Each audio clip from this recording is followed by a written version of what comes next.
बंदी छोड़ सतगुरु रामपाल जी परमेश्वर जी की जय हो। परमपिता परमात्मा सारी सृष्टि के रचनहार कुल मालिक असंख्य ब्रह्मांडों के स्वामी जगत गुरु तीनों लोकों में प्रवेश करके सबका धारण पोषण करने वाले राजाधीराज आत्माधार नाथों के नाथ देवों के देव महादेव सर्वेश्वर महेश्वर मृत्युंजय अजरो अमर आदि अनादि सनातनी प्रभु जगत पिता जगदीश्वर श्री श्री 1008 की उपाधि के वास्तविक अधिकारी अकाल मूर्त शब्द स्वरूपी राम वासुदेव सर्वगतम ब्रह्म परम पूज्य प्रथम पूज्य परम संत परम पुरुष परम धनी परम दयालु सत्य कबीर हक्का कबीर अल्लाहु कबीर अल्लाहु अकबर बाखबर अल्लाह ताला जगत के तारणहार जगत के मुक्तिदाता जगत के जगन्नाथ हारे के सहारे हिंदुओं के राम मुसलमानों के अल्लाह सिखों के वाहिगुरु ईसाइयों के मसीह दया के सागर दया निधि करुणा के सागर करुणा निधि स्वयंभू परिभू संकट मोचन कष्ट हरण मंगल करण दुख भंजन अविगत कबीर निर्विकार निर्विषम परमात्मा अलय अलेख सतगुरु आदि अनादि सतगुरु असली मर्यादा पुरुषोत्तम असली राम असली कृष्ण असली घनश्याम असली मुरारी राजाओं के राजा महाराजाओं के महाराजा शहंशाहों के शहंशाह सम्राटों के सम्राट भगवानों के भगवान अल्लाहों के अल्लाह प्रभुओं के प्रभु मसीहाओं के मसीह सच्चे वाहिगुरु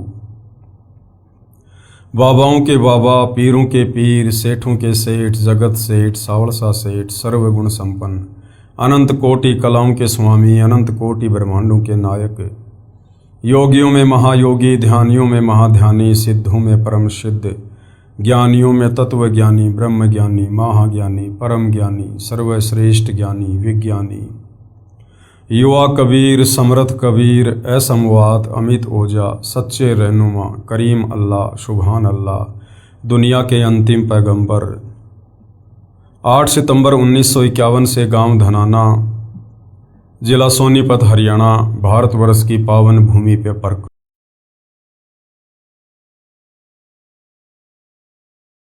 मेहर पूज्य गुरुदेव भगवान की परमेश्वर रामपाल जी की जिनके शुभ आशीर्वाद से विशेष आशीर्वाद से उन्हीं के सत्संगों के संग्रह के ऊपर बन चुकी पवित्र आध्यात्मिक पुस्तक कबीर बड़ा या कृष्ण के ऊपर वीडियो बनाने की श्रृंखला जारी है।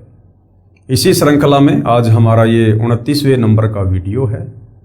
इस पवित्र पुस्तक कबीर बड़ा या कृष्ण के प्रत्येक वीडियो से विशेषकर हिंदू समाज से जुड़े भाई बहनों को अध्यात्म के विषय में बहुत कुछ जानने और समझने को मिल रहा है।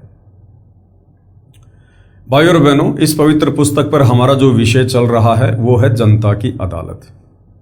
और जनता की अदालत में जज जनता को बनाया गया है क्योंकि वर्तमान में जनता शिक्षित है, पढ़ी लिखी है, अपनी आंखों से अपने ही धर्मशास्त्रों में अध्यात्म को लेकर भक्ति मार्ग को लेकर शास्त्र अनुकूल साधना को लेकर जो सच्चाई वर्णित है उसे अपनी आंखों से देखकर नीर खीर का निबेरा कर सकती है कि वास्तव में सत्य क्या है। और जो मुकदमा चल रहा है वो है कबीर बड़ा या कृष्ण, यानी सुप्रीम कोर्ट कौन है, सारी सृष्टि के रचयिता कौन परमात्मा है, तीनों लोकों में प्रवेश करके सबका धारण पोषण करने वाले भगवान कौन है। ये विषय जनता की अदालत में चल रहा है। और इस विषय को लेकर श्री कृष्ण उर्फ विष्णु जी को पूर्ण परमात्मा बताते हुए उनके वकील बनकर जनता की अदालत में जो पैरवी कर रहे हैं वो हैं हिंदू धर्म के तमाम धर्मगुरु आचार्य शंकराचार्य। उनका कहना है कि श्री कृष्ण उर्फ विष्णु ही पूर्ण परमात्मा है, इन्होंने ही गीता जी का ज्ञान दिया है और इन्हीं की भक्ति से मुक्ति होगी। सभी शास्त्रों में इन्हीं को परमात्मा बताया गया है। ये अविनाशी हैं, अजरो अमर हैं, इनके कोई माता पिता नहीं हैं। तो दूसरी तरफ इन तमाम हिंदू धर्मगुरु आचार्य शंकराचार्यों की इन बातों का प्रमाणित हिंदू धर्म ग्रंथों से ही खंडन करते हुए कबीर जी के वकील सतगुरु रामपाल जी ने जनता के सामने ये क्लियर कर दिया है कि श्री कृष्ण उर्फ विष्णु ये पूर्ण परमात्मा नहीं है। श्री कृष्ण उर्फ विष्णु ये अजरो अमर नहीं है, अविनाशी नहीं है, ये तो नाशवान भगवान है। इनका जन्म होता है, इनकी मृत्यु होती है, इनके माता पिता भी हैं। इनकी माता का नाम दुर्गा है, इनके पिता का नाम काल ब्रह्म है। और जनता अब धीरे धीरे अध्यात्म में रुचि लेते हुए आगे बढ़ रही है। सतगुरु रामपाल जी से अध्यात्म को लेकर तरह तरह के सवाल कर रही है और सतगुरु रामपाल जी उनके प्रत्येक सवाल का प्रमाणिक जवाब भी दे रहे हैं।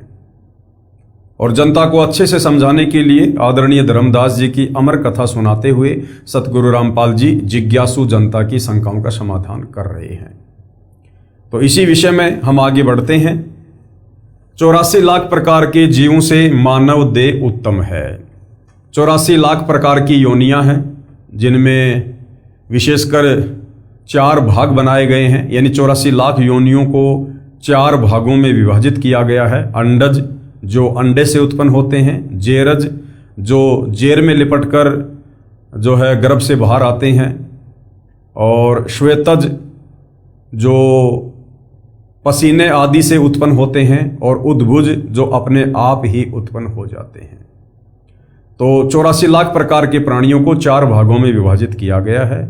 और ये जो मनुष्य शरीर है, स्त्री या पुरुष का, ये 84 लाख योनियों में नहीं आता है। हमें परमपिता परमेश्वर कबीर साहिब ने, जो वास्तव में नारायण है, उन्होंने हमें अपनी जैसी देह, अपनी जैसी बॉडी प्रदान की है, सिर्फ और सिर्फ अपनी पहचान करवाकर इस काल के 21 ब्रह्मांड से पूर्ण मोक्ष प्राप्त करने के लिए।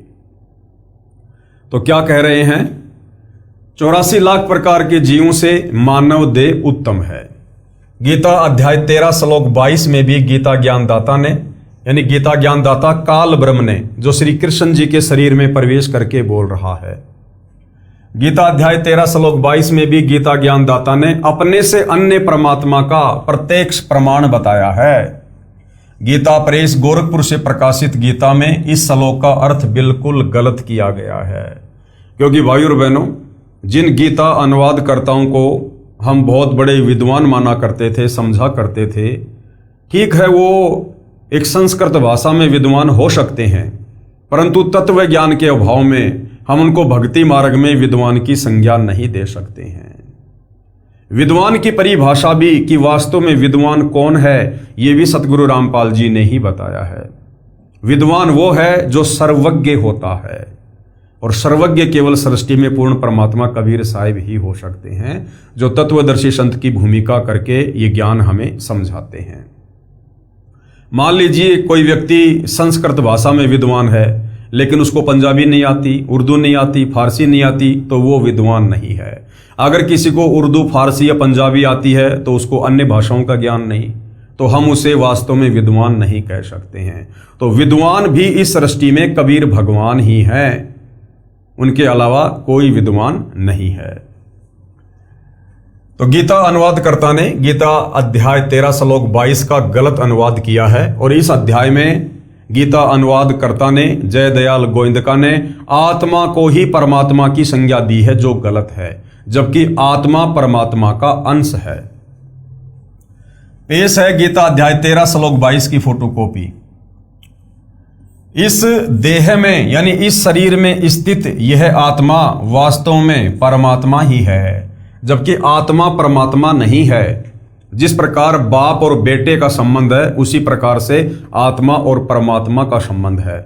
आत्मा को परमात्मा ने अपने वचन से, शब्द से उत्पन्न किया है, लेकिन वो परमात्मा सदैव आत्मा के साथ रहता है। जिस प्रकार सूर्य एक जगह पर बहुत दूर होते हुए भी, और वो प्रत्येक के साथ रहता है, उसकी उष्णता के रूप में, यानी सूर्य की जो ऊर्जा है, जो उष्णता है, वो प्रत्येक व्यक्ति के साथ रहती है, परंतु सूर्य अलग है। देह में स्थित यह आत्मा वास्तव में परमात्मा ही है। वही साक्षी होने से, उपद्रष्टा और यथार्थ सम्मति देने वाला होने से, अनुमंता, सबका धारण पोषण करने वाला होने से भरता, जीव रूप से भोगता, ब्रह्मा आदि का भी स्वामी होने से महेश्वर, और शुद्ध सच्चिदानंद घन होने से परमात्मा, ऐसा कहा गया है। अब यथार्थ अनुवाद परम पूज्य सतगुरु रामपाल जी हमें बता रहे हैं, क्योंकि परम पूज्य सतगुरु रामपाल जी वास्तव में विद्वान हैं। ये स्वयं कबीर परमेश्वर हैं जो वर्तमान में धरती पर तत्वदर्शी संत की भूमिका कर रहे हैं। जैसे पूर्व के श्लोकों में वर्णन आया है कि परमात्मा प्रत्येक जीव के साथ ऐसे रहता है जैसे सूर्य प्रत्येक घड़े के जल में स्थित दिखाई देता है, उस जल को अपनी उष्णता दे रहा है। इसी प्रकार परमात्मा प्रत्येक जीव के हृदय कमल में ऐसे विद्यमान है जैसे सौर ऊर्जा संयंत्र जहां भी लगा है तो वह सूर्य से उष्णता प्राप्त करके ऊर्जा संग्रह करता है। इसी प्रकार प्रत्येक जीव के साथ परमात्मा रहता है। इसलिए इस श्लोक यानी गीता अध्याय 13 श्लोक 22 में कहा है कि वह परमात्मा सब प्रभुओं का भी स्वामी होने से, महेश्वर सबका धारण पोषण करने से भरता और शतलोक में बैठा प्रत्येक प्राणी की प्रत्येक गतिविधि को देखने वाला होने से उपद्रष्टा जीव परमात्मा की शक्ति से सर्व कार्य करता है। जीव परमात्मा का अंश है। आत्मा क्या है? परमात्मा का अंश है, ना कि परमात्मा। रामायण में भी कहा है, रामायण में क्या बताया गया है आत्मा और परमात्मा को लेकर? ईश्वर अंश जीव अविनाशी, जिस कारण से जीव जो कुछ भी अपने किए कर्म का सुख दुख भोगता है तो अपने अंश के सुख दुख का परमात्मा को भी एहसास होता है। सूक्ष्म वेद में लिखा है, कबीर कहे मेरे जीव को दुख ना दीजियो कोय, भगत दुखाए मैं दुखी मेरा आपा भी दुखी होए। जिस प्रकार भाई और बहनों शरीर के किसी भी अंग पर चोट लगती है तो हमें पीड़ा होती है, उसी प्रकार आत्मा परमात्मा का अंश है और यदि आत्मा दुखी होती है तो परमात्मा भी उसके दुख में दुखी होता है।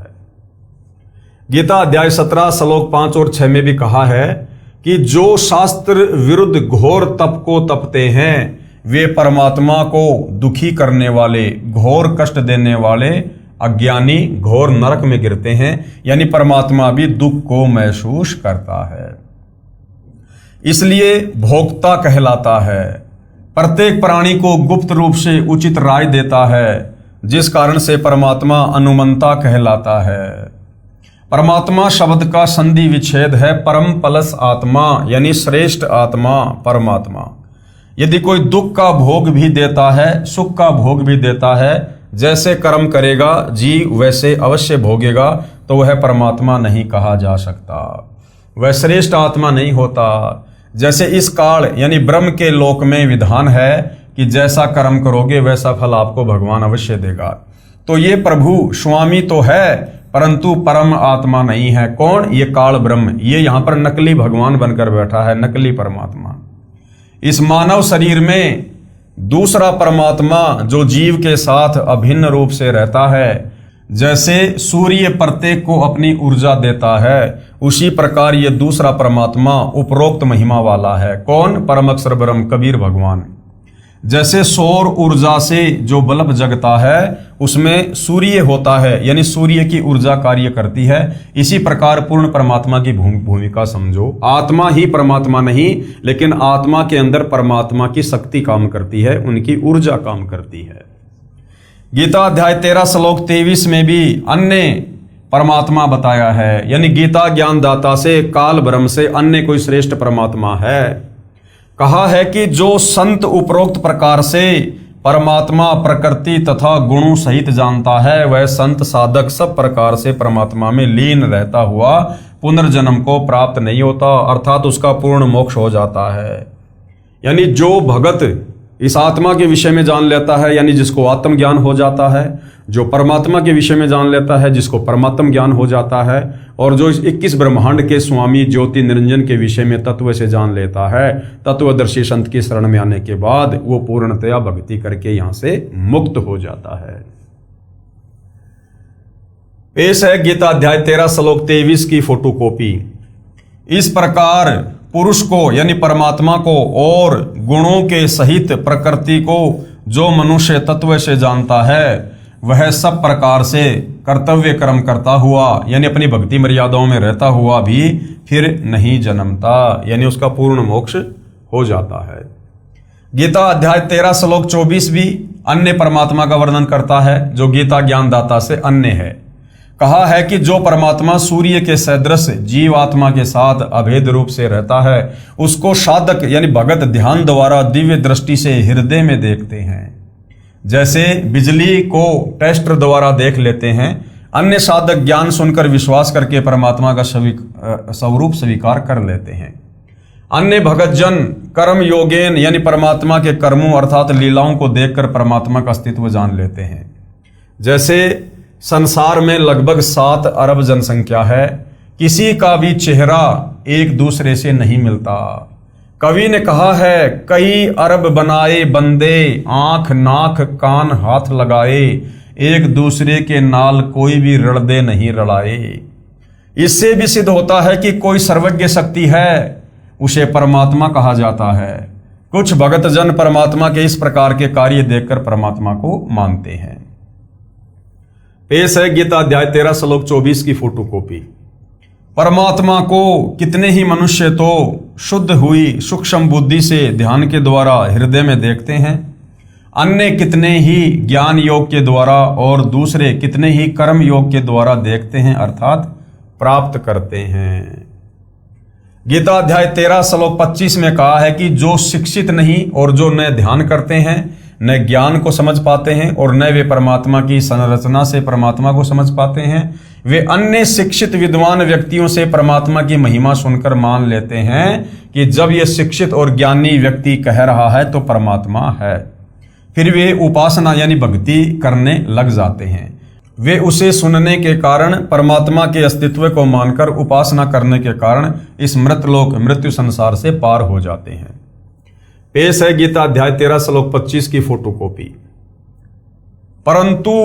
परंतु इनसे दूसरे अर्थात जो मंदबुद्धि वाले पुरुष हैं यानी भगत हैं, वे इस प्रकार न जानते हुए दूसरों से अर्थात तत्व के जानने वाले पुरुषों से सुनकर ही तदानुसार उपासना करते हैं और वे श्रवण परायण पुरुष भी मृत्यु रूप संसार सागर को निसंदेह तर जाते हैं। यानी जो किसी अन्य विद्वान की सत्य बातों को स्वीकार करके और परमात्मा की भक्ति पर लग जाते हैं, वे भी अपनी आत्मा का कल्याण करवा लेते हैं। गीता अध्याय 13 श्लोक 26 में तो इतना ही कहा है कि सर्व प्राणी क्षेत्र अर्थात दुर्गा के शरीर तथा क्षेत्रज अर्थात गीता ज्ञानदाता क्षर ब्रह्म के संयोग से उत्पन्न होते हैं। ध्यान रहे, गीता ज्ञानदाता ने गीता के इसी अध्याय 13 के श्लोक 1 में कहा है कि क्षेत्र तो शरीर को कहते हैं तथा जो शरीर के विषय में जानता है उसे क्षेत्रज कहते हैं। गीता अध्याय 13 श्लोक 2 में कहा कि क्षेत्रज मुझे जान यानी गीता ज्ञानदाता क्षेत्रज हुआ। इस प्रकार काललोक 21 ब्रह्मांडों के क्षेत्र में जितने प्राणी उत्पन्न होते हैं वे दुर्गा जी तथा काल भगवान के संयोग से होते हैं अर्थात नर मादा से काल प्रेरणा से काल सृष्टि उत्पन्न होती है। पेश है गीता अध्याय 13 श्लोक 26 की फोटोकॉपी। हे अर्जुन, यावन मात्र जितने भी सथावर जंगम प्राणी उत्पन्न होते हैं उन सबको तू क्षेत्र और क्षेत्रज के संयोग से ही उत्पन्न जान, यानी दुर्गा और काल के संयोग से ही उत्पन्न हुआ जान। 21 ब्रह्मांड में जितने प्राणी हैं। गीता अध्याय 13 श्लोक 27 में अन्य परमेश्वर स्पष्ट है जो गीता ज्ञानदाता से अन्य है। जैसे पूर्व के श्लोकों में प्रमाण सहित बताया गया है कि परमेश्वर प्रत्येक प्राणी के शरीर में हृदय में ऐसे बैठा दिखाई देता है जैसे सूर्य जल से भरे घड़ों में दिखाई देता है। इसी प्रकार इस श्लोक 27 में कहा है कि परमेश्वर हृदय में बैठा है। जब प्राणी का शरीर नष्ट हो जाता है तो भी परमेश्वर नष्ट नहीं होता। जैसे कोई घड़ा फूट गया, उसका जल पृथ्वी पर बिखर गया और पृथ्वी में समा गया तो भी सूर्य तो यथावत है। इसलिए परमेश्वर अविनाशी है।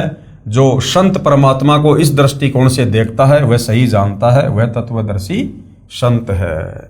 तो भाइयों और बहनों, ये तमाम बातें जो गीता अनुवाद कर्ताओं ने भी तत्व ज्ञान के अभाव में गलत अर्थ करके लिख दी हैं, आज उन त्रुटियों को सतगुरु रामपाल जी शुद्ध करके हमें समझा रहे हैं। तो वास्तव में सतगुरु रामपाल जी तत्वदर्शी संत हैं और तत्वदर्शी संत की भूमिका खुद परमेश्वर ही अदा करते हैं। पेश है गीता अध्याय 13 श्लोक 27 की फोटोकॉपी। जो पुरुष नष्ट होते हुए सब चराचर भूतों में परमेश्वर को नाश रहित और समभाव से स्थित देखता है, वही यथार्थ देखता है। इस श्लोक गीता अध्याय 13 श्लोक 27 में परमेश्वर शब्द लिखा है, जिससे भी गीता ज्ञान दाता से अन्य परमात्मा का बोध होता है। आओ जाने परमेश्वर का संधि विच्छेद क्या है। परम प्लस ईश्वर यानी परमेश्वर। व्याख्या, ईश का अर्थ है स्वामी, प्रभु, मालिक, और वर का अर्थ है श्रेष्ठ या पति, ईश्वर।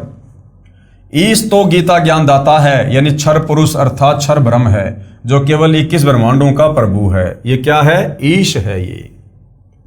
और ईश्वर, ईश अर्थात क्षर पुरुष से श्रेष्ठ प्रभु, वह केवल 7 संग ब्रह्मांडों का प्रभु है। इसे अक्षर पुरुष तथा परब्रह्म भी कहते हैं। तो अक्षर पुरुष या परब्रह्म को क्या कहते हैं? ईश्वर।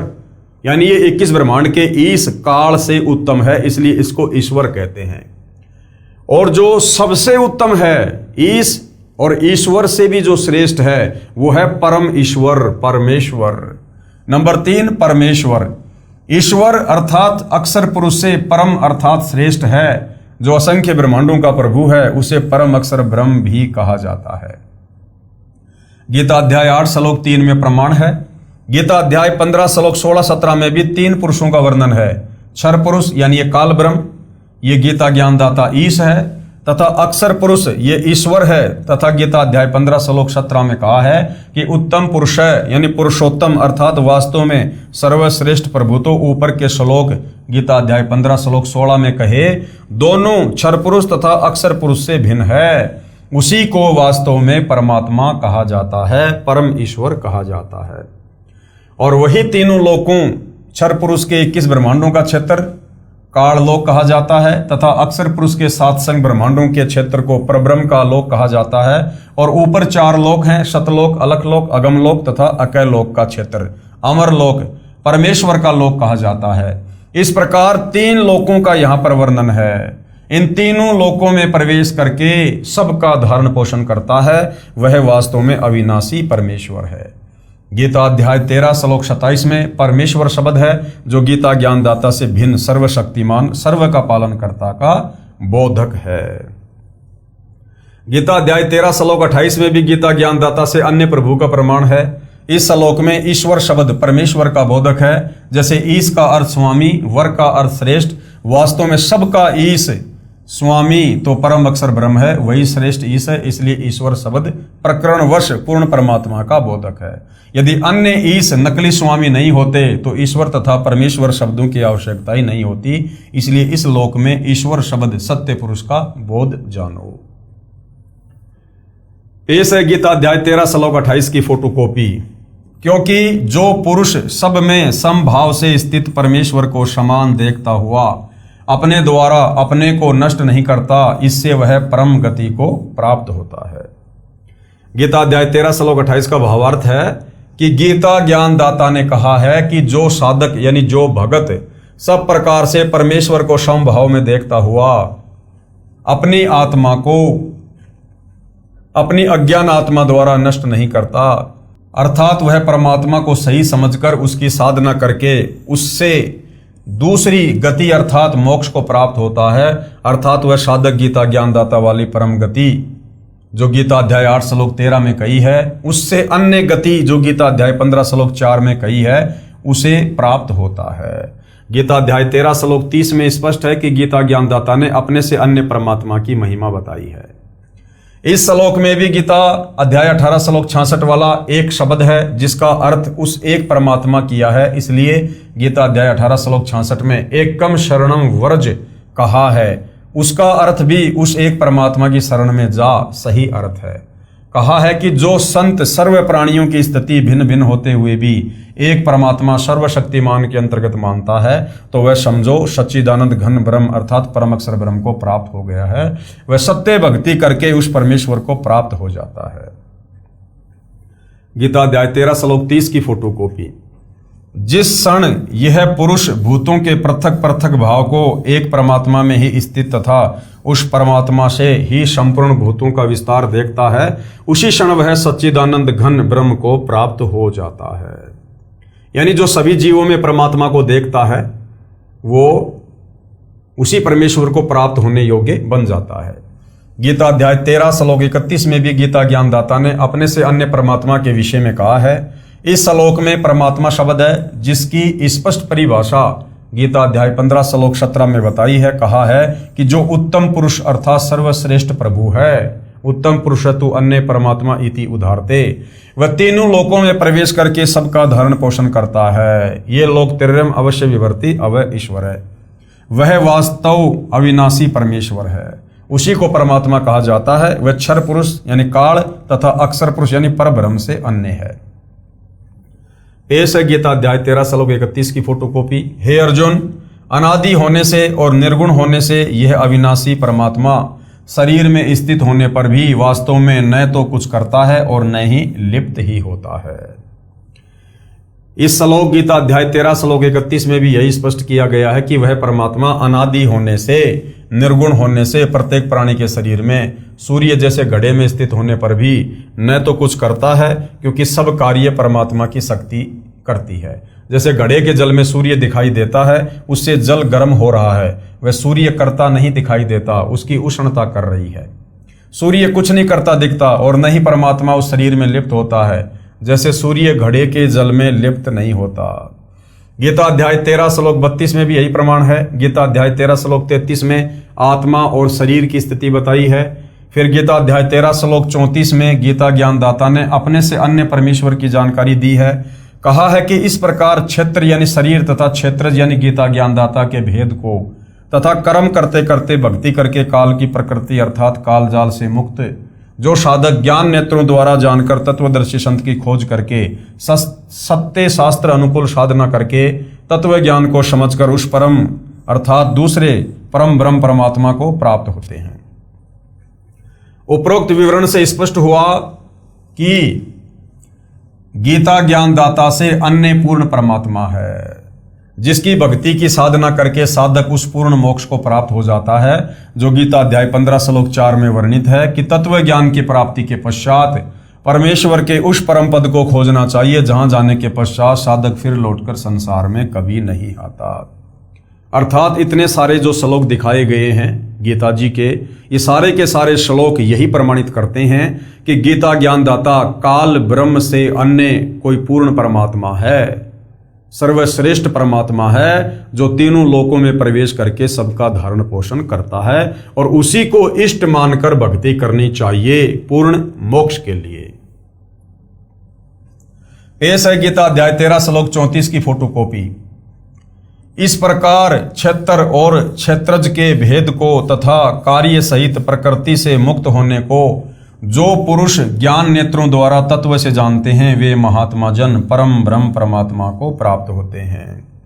यानी जैसे वर्तमान में आप और हम सभी भगत भाई बहन तत्वदर्शी सतगुरु रामपाल जी की शरण में आने के बाद उनके सत्संग सुनकर हमें 21 ब्रह्मांड के स्वामी क्षर पुरुष काल ब्रह्म की स्थिति का पता चल गया, उसकी पत्नी दुर्गा की स्थिति का पता चल गया, ब्रह्मा विष्णु महेश की और अन्य देवताओं की स्थिति का पता चल गया, सात संग ब्रह्मांड के स्वामी अक्षर पुरुष यानी परब्रह्म की स्थिति का पता चल गया, और ऊपर के चारों अजरों अमर लोकों के विषय में भी परमेश्वर ने हमें भली भांति परिचित करवा दिया।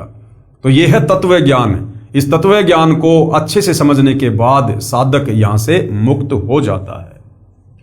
अब सारांश बताया है गुरुदेव ने पूर्वोक्त प्रमाणों से तथा इस गीता अध्याय 13 के उपरोक्त प्रमाणों से स्पष्ट हुआ कि गीता ज्ञानदाता से अन्य परम अक्षर ब्रह्म अर्थात पूर्ण परमात्मा है, जिसकी शरण में जाने के लिए गीता ज्ञानदाता ने गीता अध्याय 2 श्लोक 17 में तथा गीता अध्याय 18 श्लोक 46, 61, 62, 66 में कहा है, वही पूर्ण मोक्षदायक है, वही पूजा करने योग्य है, वही सबका रचनहार है, वही सबका पालनहार है, धारण करने वाला सर्व सुखदायक है, उसको परमात्मा कहा जाता है।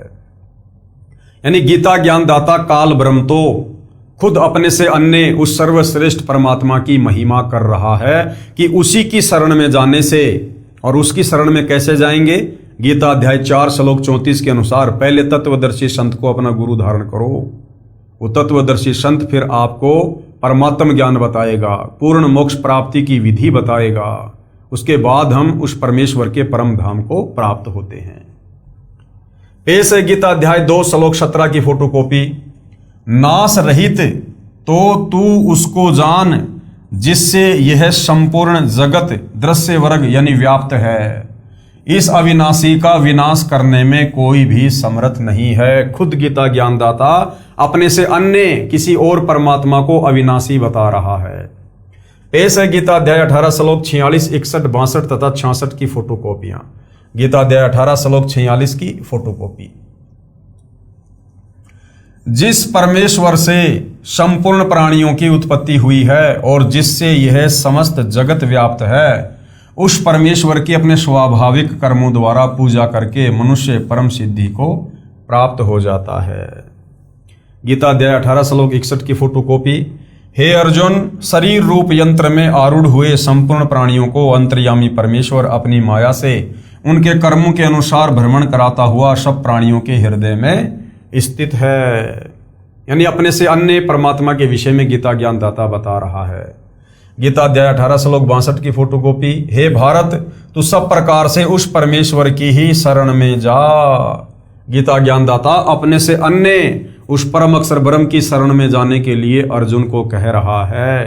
अर्थात गीता ज्ञानदाता सुप्रीम गॉड नहीं है। अगर ये सुप्रीम गॉड होता तो अपने से अन्य किसी और परम अक्षर ब्रह्म की शरण में जाने को नहीं कहता। उस परमात्मा की कृपा से ही तू परम शांति को तथा सनातन परम धाम को प्राप्त होगा। परम शांति यानी तेरा जन्म मरण का रोग समाप्त हो जाएगा और परम धाम यानी सतलोक को प्राप्त हो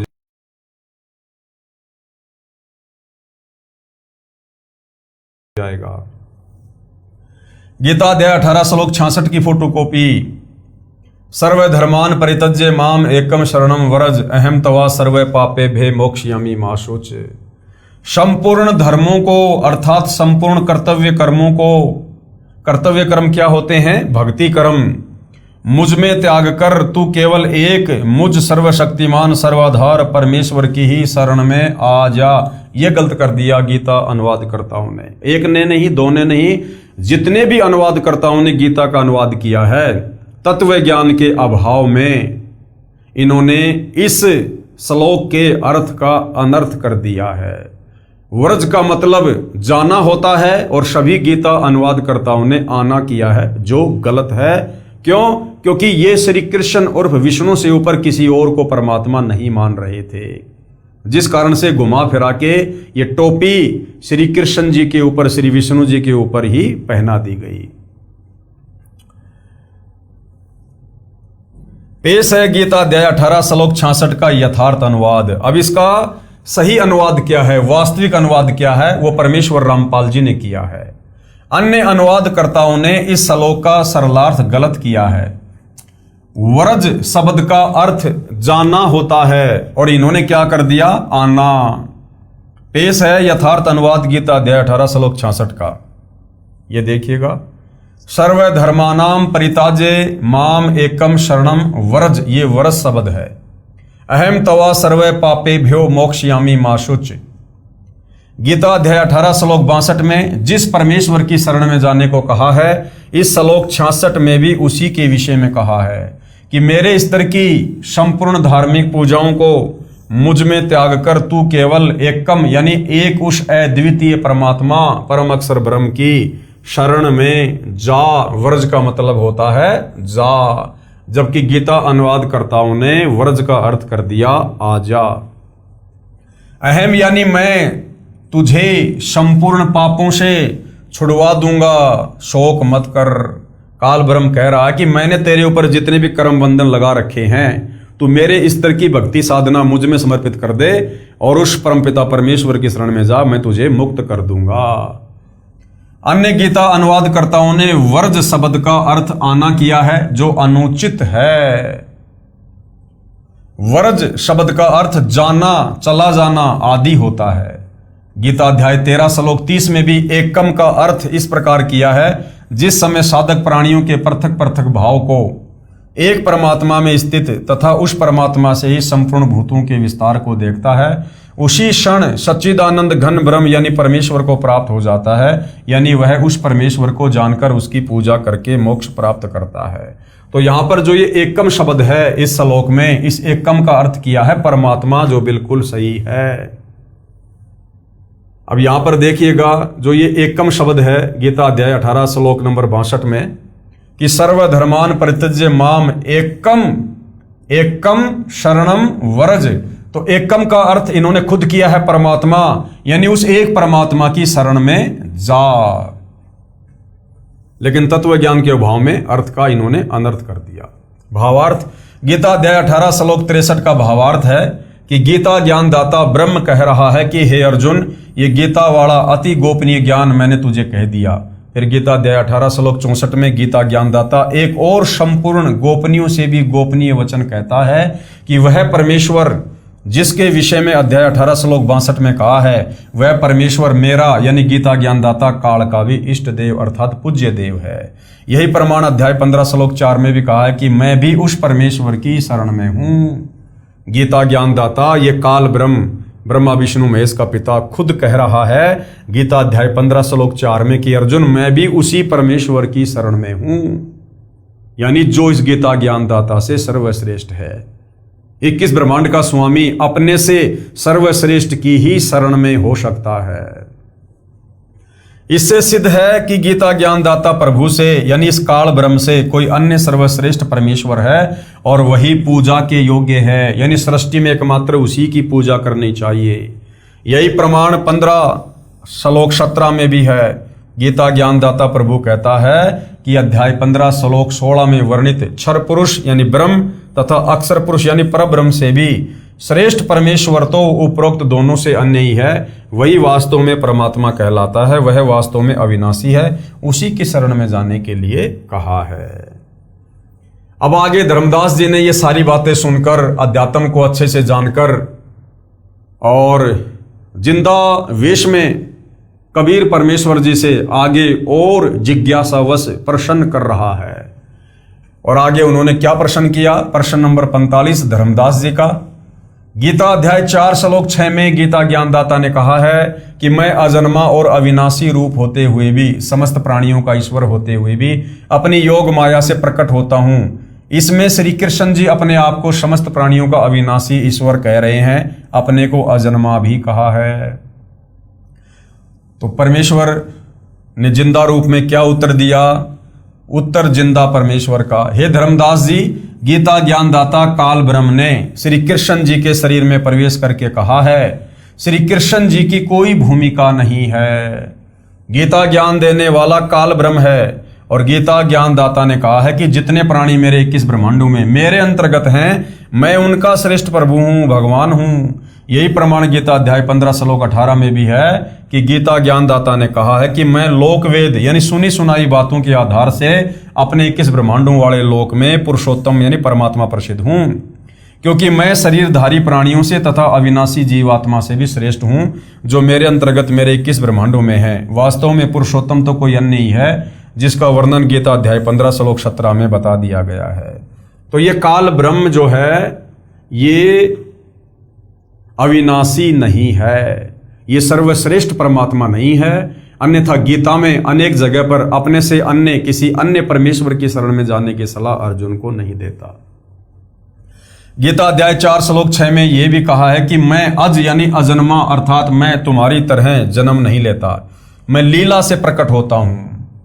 क्योंकि इस काल को और दुर्गा को कबीर परमेश्वर जी की तरफ से एक वरदान है, ये आप और हमारी तरह किसी स्त्री के गर्भ से जन्म नहीं लेते हैं। जब 21 ब्रह्मांड वाली सृष्टि का विनाश हो जाता है तो कबीर परमेश्वर जी के आशीर्वाद से इस काल का और दुर्गा का भी शरीर छूटता है और शरीर छोड़ते समय इनको भी भयंकर पीड़ा का अनुभव करना पड़ता है। और उसके बाद कबीर परमेश्वर जी की वचन शक्ति से उनके वरदान के अनुसार इनको ऑटोमेटिक युवा शरीर पुनः प्राप्त हो जाता है। गीता के अध्याय 4 श्लोक 6 में यह कहा है कि मैं अजन्मा अर्थात मैं तुम्हारी तरह जन्म नहीं लेता, मैं लीला से प्रकट होता हूं। जैसे गीता अध्याय 10 में विराट रूप दिखाया था, फिर अध्याय 10 श्लोक 2 में स्पष्ट किया कि मेरी उत्पत्ति होती है। गीता अध्याय 4 श्लोक 6 में कहा है कि मेरी आत्मा अमर है। फिर कहा है कि अपनी लीला से उत्पन्न होता हूं। यहां पर उत्पन्न होने की बात है, यह खुद स्वीकार कर रहा है कि मैं भी उत्पन्न होता हूं, लेकिन लीला से, क्योंकि यह काल ब्रह्म अक्षर पुरुष के एक युग के उपरांत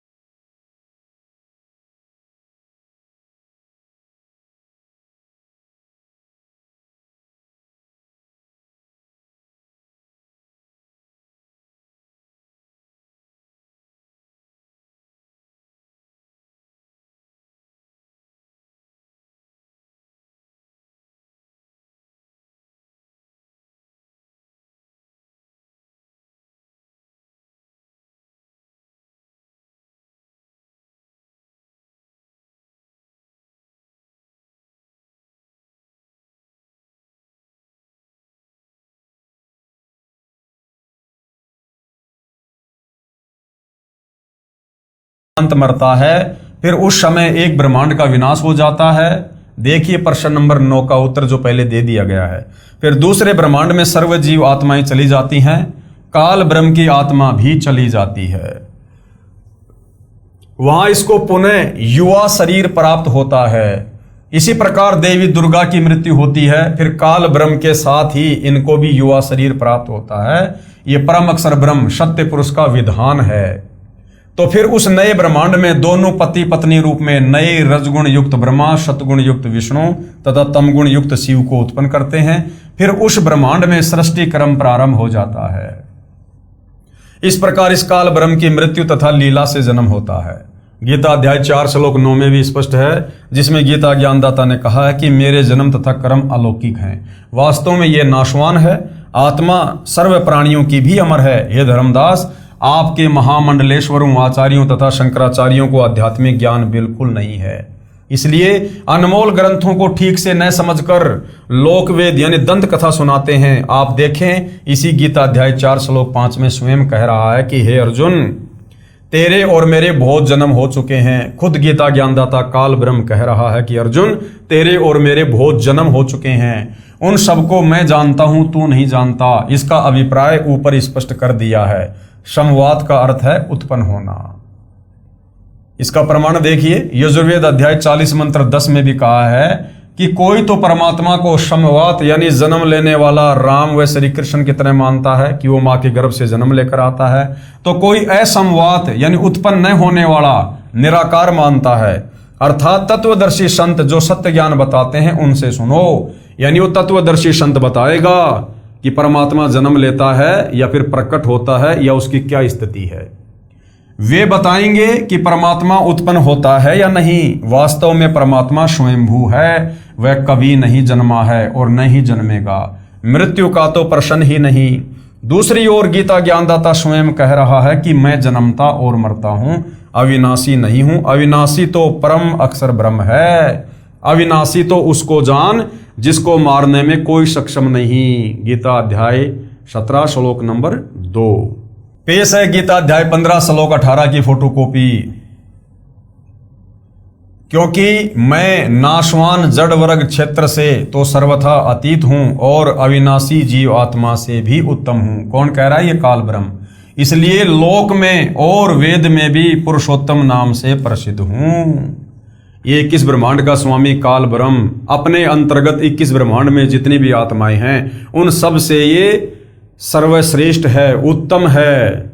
इसलिए लोक वेद के आधार से ये इस संसार में अविनाशी परमात्मा प्रसिद्ध है, अन्यथा इसकी जन्म और मृत्यु होती है। पढ़ें गीता अध्याय 15 श्लोक 18 का यथार्थ अनुवाद। अध्याय 15 श्लोक नंबर 18। यस्मात् शरम अतीत अहम अक्षरात अपि च उत्तम अतः अस्मि लोके वेदे च प्रथित पुरुषोत्तम।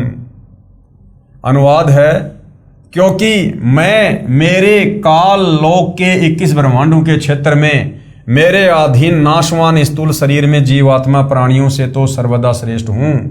यानी 21 ब्रह्मांड में जितने भी आत्मा हैं मैं उनमें श्रेष्ठ हूं और अविनाशी जीवात्मा से भी उत्तम हूं। और इसलिए लोक वेद में अर्थात कहे सुने ज्ञान के आधार से वेद में श्रेष्ठ भगवान प्रसिद्ध हूं।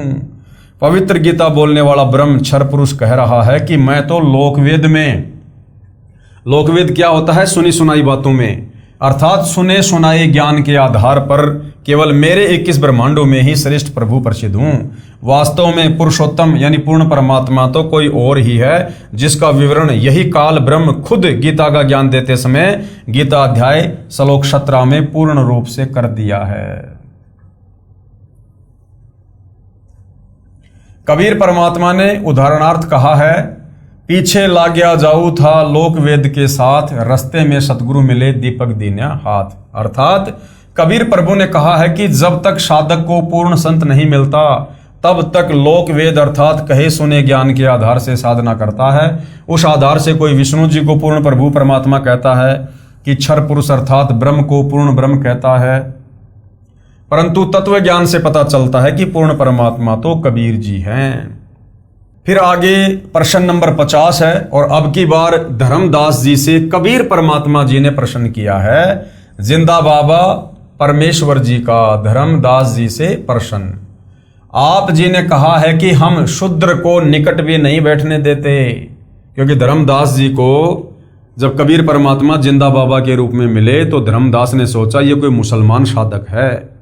तो धर्मदास जी अपने आप को सर्वश्रेष्ठ मानते हुए कह रहे थे कि हम शूद्र को निकट भी नहीं बैठने देते, शुद्ध रहते हैं, इससे भक्ति में क्या हानि होती है।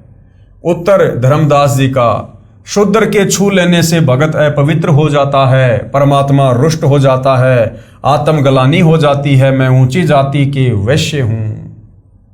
तो परमेश्वर जी ने फिर धर्मदास जी को किस प्रकार से और क्या समझाया। कथनी और करनी में अंतर। प्रश्न नंबर 46 धर्मदास जी का। हे जिंदा, ये तो सत्य ही है कि शूद्र से दूरी बनाए रखने से भगत की पवित्रता बनी रहती है, क्या आप नहीं मानते। अब उत्तर दे रहे हैं कबीर परमात्मा जी। उत्तर बाबा जिंदा का।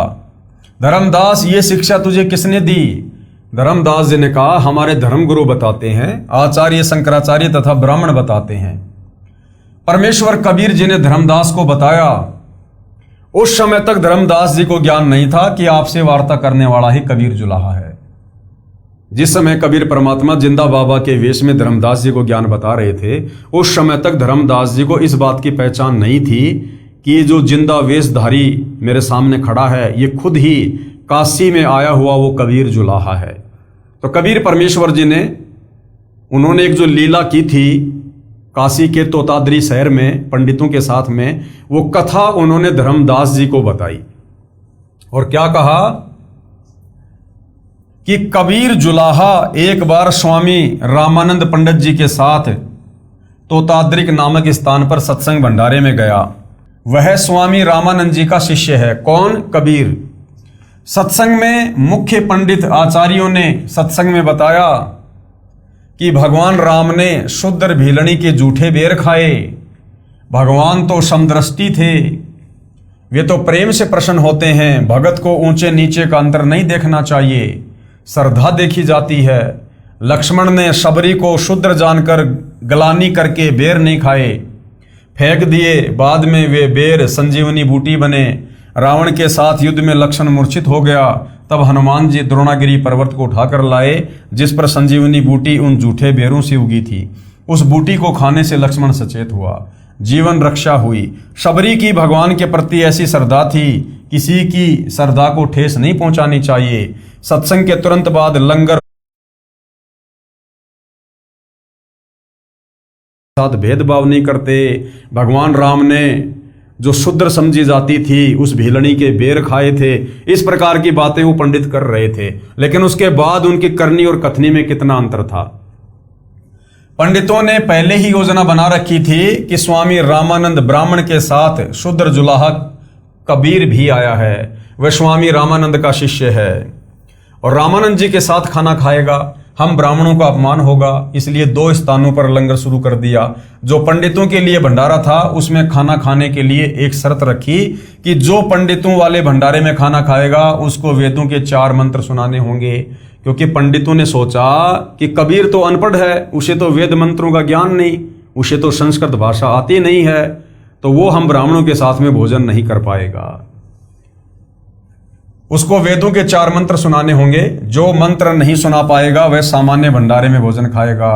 सबको पता था कि कबीर जुलाहा काशी वाला तो अशिक्षित है, उसको वेद मंत्र कहां से याद हो सकते हैं।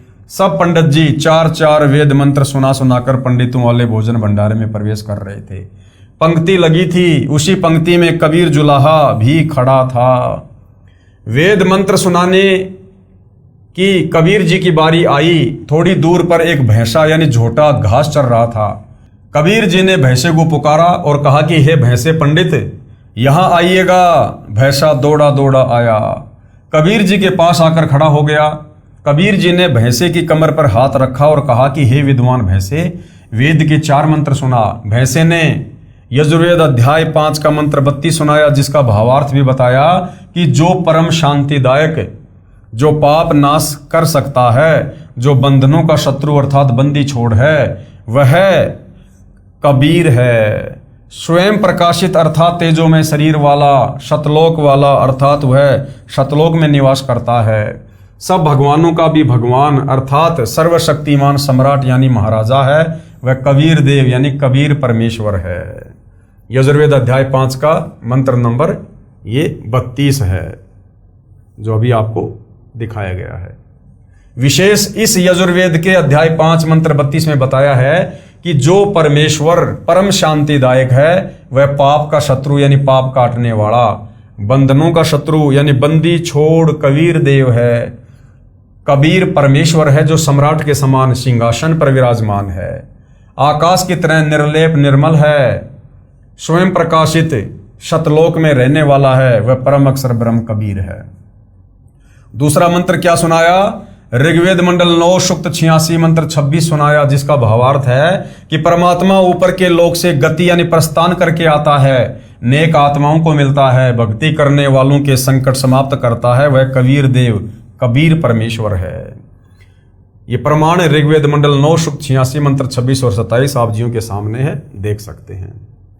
विवेचन, ये फोटोकॉपी ऋग्वेद मंडल 9 सूक्त 86 मंत्र 26 की है, जो आर्य समाज के आचार्यों व महर्षि दयानंद के चेलों द्वारा अनुवादित है, जिसमें स्पष्ट है कि यज्ञ करने वाले अर्थात धार्मिक अनुष्ठान करने वाले यजमानों अर्थात भक्तों के लिए परमात्मा सब रास्तों को सुगम करता हुआ अर्थात जीवन रूपी सफर के मार्ग को दुखों रहित करके सुगम बनाता हुआ उनके विघ्नों अर्थात संकटों का मर्दन करता है अर्थात समाप्त करता है, भक्तों को पवित्र अर्थात पाप रहित विकार रहित करता है। जैसा कि अगले मंत्र 27 में कहा है कि जो परमात्मा धूलोक अर्थात शतलोक के तीसरे पृष्ठ पर विराजमान है, वहां पर परमात्मा के शरीर का प्रकाश बहुत अधिक है।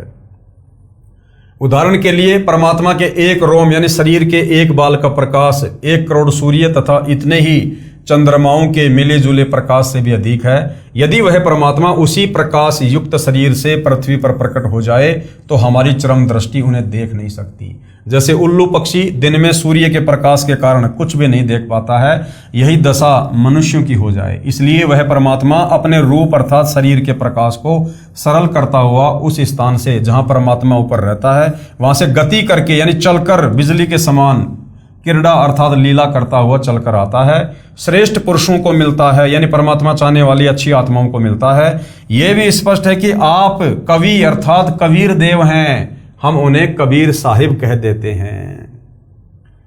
ये देखिएगा श्लोक आप जियों के सामने है।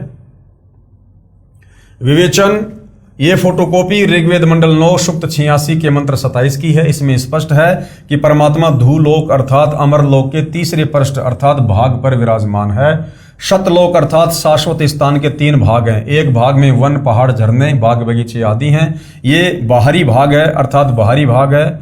जैसे भारत की राजधानी दिल्ली भी 3 भागों में बटी है।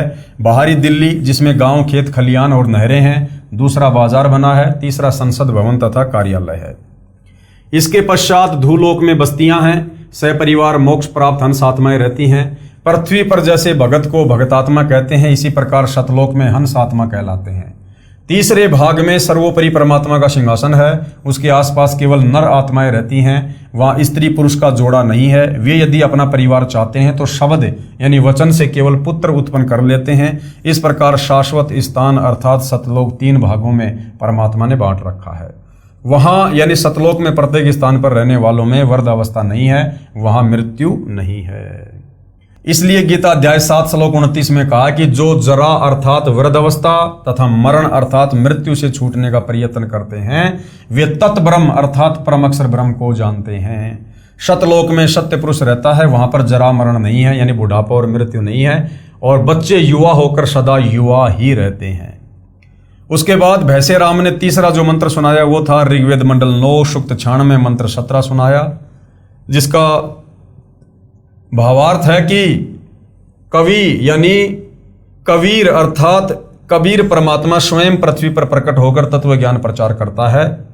कबीर वाणी यानी कबीर वाणी कहलाती है। सत्य आध्यात्मिक ज्ञान तत्व ज्ञान को कबीर परमात्मा लोकोक्तियों, दोहों, शब्दों, चौपाइयों व कविताओं के रूप में पदों में कबीर वाणी द्वारा बोलकर सुनाता है। ये प्रमाण है ऋग्वेद मंडल 9 सूक्त 96 मंत्र 16 से 17 आप जियों के सामने हैं ये दो मंत्र। ऋग्वेद मंडल 9 सूक्त 96 के मंत्र 16 में कहा है कि हे परमात्मन, आप अपने श्रेष्ठ गुप्त नाम का ज्ञान करवाइए। उस नाम को मंत्र 17 में बताया कि वह कवि यानी कबीर देव है। मंत्र 17 की केवल हिंदी। परमेश्वर जानबूझकर तत्व ज्ञान बताने के उद्देश्य से शिशु रूप में प्रकट होता है। उनके ज्ञान को सुनकर भक्तों का बहुत बड़ा समूह उस परमात्मा का अनुयायी बन जाता है। वह ज्ञान बुद्धिजीवी लोगों को समझ में आ जाता है। वे उस परमेश्वर की स्तुति भक्ति तत्व ज्ञान के आधार से करते हैं। वह भक्ति शीघ्र लाभ देने वाली होती है। वह परमात्मा अपने तत्व ज्ञान को कवित्व से अर्थात कवियों की तरह दोहों शब्दों लोकोक्तियों चौपाइयों द्वारा कबीर वाणी द्वारा अर्थात कबीर वाणी द्वारा शुद्ध ज्ञान को ऊंचे स्वर में गरज गरज कर बोलते हैं। वह कवि की तरह आचरण करने वाला कबीर देव संत रूप में प्रकट अमर परमात्मा होता है। ऋग्वेद मंडल 9 सूक्त 96 मंत्र 17।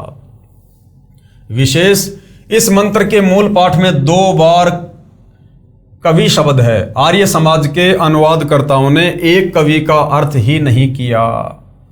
आगे जो चौथा मंत्र भैसेराम ने सुनाया वो था ऋग्वेद मंडल 9 सूक्त 94 मंत्र 1 भी सुनाया, जिसका भावार्थ है कि परमात्मा कवियों की तरह आचरण करता हुआ पृथ्वी पर एक स्थान से दूसरे स्थान पर जाता है। भैंसा फिर बोलता है कि भोले पंडितों, जो मेरे पास इस पंक्ति में जो मेरे ऊपर हाथ रखे खड़ा है ये वही परमात्मा कबीर है जिसे लोग कवि कहकर पुकारते हैं। इन्हीं की कृपा से मैं आज मनुष्यों की तरह वेद मंत्र सुना रहा हूं। कबीर परमेश्वर जी ने कहा कि भैंसा पंडित, आप पंडितों वाले लंगर में प्रवेश करके भोजन ग्रहण करो। मैं तो शूद्र हूं, अशिक्षित हूं, इसलिए आम जनता के लिए लगे लंगर में भोजन करने जाता हूं। उसी समय सभी पंडित जो भैंसे को वेद मंत्र बोलता देखकर एकत्रित हो गए थे, कबीर जी के चरणों में गिर गए तथा अपनी भूल की क्षमा याचना की। परमेश्वर कबीर जी ने कहा, करनी तज कथनी कथय, यानी नादानो, थोड़ी देर पहले तुम सत्संग तो कर रहे थे राम और भीलनी का कि भगवान राम समदृष्टि थे, वो अपने भक्तों में या किसी भी जीवात्मा में कोई भेद नहीं किया करते थे। और अब तुम क्या कर रहे हो? करनी तज कथनी कथय, अज्ञानी दिन रात, और कुकर यानी कुत्ते जो भोकत फिरे सुनी सुनाई बात। सत्संग में तो कह रहे थे कि भगवान रामचंद्र जी ने शूद्र जाति की सबरी यानी भीलनी के जूठे बेर रुचि रुचि खाए, कोई छुआछात नहीं की, और स्वयं को तुम परमात्मा से भी उत्तम मानते हो। कहते हो करते नहीं, एक दूसरे से सुनी सुनाई बात कुत्ते की तरह भोगते रहते हो। सभी उपस्थित पंडितों सहित हजारों की संख्या में कबीर जुलाई के शिष्य बने, दीक्षा ली, शास्त्र विरुद्ध भक्ति त्याग कर शास्त्र विधि अनुसार भक्ति शुरू की और आत्मा का कल्याण करवाया। प्रमाण ऋग्वेद मंडल 9 सूक्त 94 मंत्र 1 जो अभी आपको बता दिया गया है। विवेचन ऋग्वेद मंडल 9 सूक्त 94 मंत्र 1 का अनुवाद भी आर्य समाज के विद्वानों द्वारा किया गया है। पुस्तक विस्तार को ध्यान में रखते हुए उन्हीं के अनुवाद से अपना मत सिद्ध करते हैं। जैसे पहले लिखे वेद मंत्रों में बताया गया है कि परमात्मा अपने मुख कमल से वाणी उच्चारण करके तत्व ज्ञान बोलता है। लोकोक्तियों के माध्यम से, कवित्व से, दोहों शब्दों साखियों चौपाइयों के द्वारा वाणी बोलने से प्रसिद्ध कवियों में से भी एक वो कवि की उपाधि प्राप्त करता है। उसका नाम कबीर देव अर्थात कबीर साहिब है। इस ऋग्वेद मंडल 9 सूक्त 94 मंत्र 1 में भी यही स्पष्ट है कि जो सर्वशक्तिमान परमेश्वर है वह कवियन वर्जम न, यानी कवियों की तरह आचरण करता हुआ पृथ्वी पर विचरण करता है। हे धर्मदास, यही बात आप कह रहे हो कि हम शूद्र को पास भी नहीं बैठने देते। यानी धर्मदास को यह बात समझाने के लिए परमात्मा ने वेद मंत्रों का हवाला दिया और क्या कहा कि हे धर्मदास, यही बात आप कह रहे हो कि हम शूद्र को पास भी नहीं बैठने देते। धर्मदास बहुत शर्मसार हुआ, परंतु परमात्मा की शिक्षा को अपने ऊपर व्यंग समझकर खिंच गया तथा कहा कि हे जिंदा, आपकी जली भुनी बातें अच्छी नहीं लगती। यानी इतना ज्ञान समझाने के बाद भी, सारे प्रमाण दिखाने के बाद भी धर्मदास बीच बीच में काल प्रेरित हो जाया करता था। आपको बोलने की सभ्यता नहीं है। कहते हो कि कुत्ते की तरह सुनी सुनाई बातें तुम सब भोगते फिरते हो। यह कहकर धर्मदास जी ने मुंह बना लिया, यानी नाराज हो गया परमात्मा से, नाराजगी जाहिर की। परमात्मा जिंदा रूप में अंतर्ध्यान हो गए। चौथी बार अंतर्ध्यान हो गए तो धर्मदास का जीना मुश्किल हो गया। पछाड़ खा खा कर रोने लगा। उस दिन फिर वृंदावन में धर्मदास से परमात्मा की वार्ता हुई थी। इस प्रकार परमेश्वर कबीर जी कुल मिलाकर 6 बार अंतर्ध्यान हुए। तब धर्मदास जी की अकल ठिकाने आई। वृंदावन मथुरा से चलकर धर्मदास रोता हुआ अपने गांव बांधवगढ़ की ओर वापस चल पड़ा। धर्मदास जी ने 6 महीने का कार्यक्रम तीर्थों पर भ्रमण का बना रखा था। वो 15 दिन में ही वापस घर आ गया। गरीबदास जी ने अपने अमृतवाणी में कहा है, तहां वहां रोवत है धर्मनि नागर, कहाँ गए मेरे सुख के सागर। अति वियोग हुआ हमसे ती, जैसे निर्धन की लुट जाए खेती। हम तो जाने तुम दे स्वरूपा, हमारी बुद्धि अंध गहर कूपा। कल्प करे और मन में रोवे, दसो दिशा को वो मग जोवे। बेग मिलो करहूं अपघाता, मैं ना जीऊं सुनो विधाता। अब धर्मदास जी बहुत दुखी हो गए और क्या कुछ परमपिता परमेश्वर से कहने लगे। जब धर्मदास जी बांधवगढ़ पहुंचा उस समय बहुत रो रहा था। घर में प्रवेश करके मुंह के बल गिरकर फूट फूट कर रोने लगा। उसकी पत्नी का नाम आमिनी देवी था। अपने पति को रोता हुआ देखकर तथा समय से पहले वापस लौटा देखकर मन मन में विचार किया कि लगता है भगत जी को किसी ने लूट लिया है। धन न रहने के कारण वापस घर लौट आया है। धर्मदास जी के पास बैठकर अपने हाथों आंसू पोंछती हुई बोली, क्यों कच्चा मन कर रहे हो? कोई बात नहीं, किसी ने आपकी यात्रा का धन लूट लिया। आपके पास धन की कमी थोड़ी है, और ले जाना। अपनी तीर्थ यात्रा पूरी करके आना, मैं मना थोड़े करूंगी। कुछ देर बाद दृढ़ मन करके धर्मदास जी ने कहा कि आमिनी, यदि रुपए पैसे वाला धन लुट गया होता तो मैं और ले जाता। मेरा ऐसा धन लुट गया है जो शायद अब नहीं मिलेगा। वह मैंने अपने हाथों अपनी मूर्खता से गवाया है। जिंदा महात्मा से हुई सारी ज्ञान चर्चा तथा जिंदा बाबा से सुनी सृष्टि रचना आमिनी देवी को सुनाई। सर्व ज्ञान परमाणु सहित देखकर आमिनी ने कहा कि सेठ जी, आप तो निपुण व्यापारी थे, कभी घाटे का सौदा नहीं करते थे। इतना प्रमाणित ज्ञान फिर भी आप नहीं माने। साधु को तो नाराज होना ही था। कितनी बार आपको मिले, बच्चे की तरह समझाया, आपने उस दाता को क्यों ठुकराया? धर्मदास ने कहा, आमिनी, जीवन में पहली बार हानि का सौदा किया है। ये हानि अब पूर्ति नहीं हो पाएगी। वह धन नहीं मिला तो मैं जीवित नहीं रह पाऊंगा। धर्मदास जी को शतलोक में लेकर जाना। उसके बाद भाई और बहनों, काफी समय के बाद, लगभग 6 महीने के बाद आदरणीय धर्मदास जी की परमात्मा के प्रति वो तड़प, वो कशक दिन ब दिन बढ़ती चली गई। और अंत में धर्मदास जी ने निर्णय कर लिया कि यदि अब मुझे परमात्मा वापस नहीं मिलेंगे तो मैं आत्मघात करूंगा, आत्महत्या करूंगा। तो 6 महीने के बाद कबीर परमात्मा उसी जिंदा वेश में पुनः धर्मदास जी को मिलते हैं और उसके बाद धर्मदास जी की जिद पर उन्हें सतलोक के दर्शन करवाकर वापस लाते हैं। धर्मदास जी अपनी आंखों से सतलोक को देखकर और उसी जिंदा बाबा को सतलोक के सिंहासन पर बैठा हुआ देखकर आश्चर्यचकित हो जाता है और साथ में शर्मिंदा भी होता है कि जो नीचे मुझे ज्ञान समझा रहे थे जिंदा रूप में, ये खुद ही असंख्य ब्रह्मांडों के स्वामी हैं, ये कबीर देव हैं और मैंने इनके साथ में कई बार बदतमीजियां की। उसके लिए धर्मदास बहुत ज्यादा शर्मसार भी हो रहा था। तो आगे की क्या घटना है, किस प्रकार से परमात्मा धर्मदास जी को मिले, उनकी आत्मा को शरीर से निकालकर सतलोक लेकर गए, पुनः धर्मदास जी को वापस छोड़ा, उसके बाद फिर आगे क्या होता है, ये जनता की अदालत में जनता को समझाते हुए सतगुरु रामपाल जी धर्मदास जी की अमर कथा सुना रहे हैं। आगे इस कथा में क्या होगा, क्या नहीं होगा, इस विषय पर हम अगले एपिसोड में चर्चा करेंगे। तब तक पूज्य गुरुदेव भगवान हम सबको आज्ञा दें, आशीर्वाद दें, सद्बुद्धि दें। बंदी छोड़ सतगुरु रामपाल जी परमेश्वर जी की जय हो।